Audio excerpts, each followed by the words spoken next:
धाने रउआ बाबा धाने रउआ बनी जी।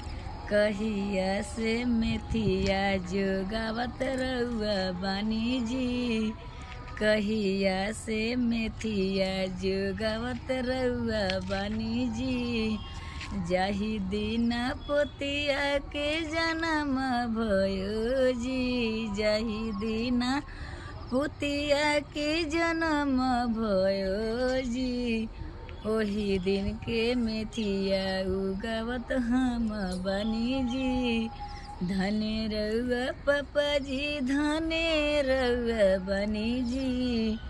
धने रउआ पापा जी धने रउआ बनी जी। कहिया से सरस उगावत रउआ बनी जी। कहिया से सरस उगावत रउआ बनी जी। जही दिन बेटिया के छठिया पूजाई जी। जही दिन बेटिया के छठिया पूजौनी जी। ओही दिन से सरस उगावत हम बानी जी। ओही दिन से सरस उगावत हम बानी जी। धने रउआ चाचा जी धने रउआ बानी जी। धने रउआ चाचा जी धने रउआ बानी जी। कहिया से दुभिया उगावत रउआ बानी जी। कहिया से दुभावा उगावत रउआ बानी जी।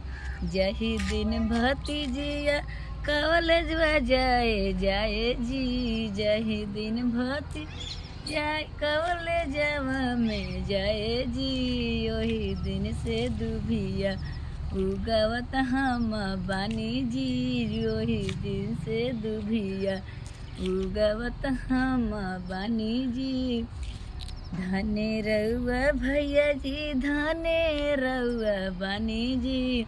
कहिया से बुलेटवा खरीद के रउआ रख लीजी। जाही दिन बहिनी हाथवा में रखिया त बने जी। जाही दिन बहिनी हाथ में रखिया जे बने जी। वही दिन बुलेटवा खरीद रे रखने बानी जी। वही दिन बुलेटवा खरीद के रख ले बानी जी।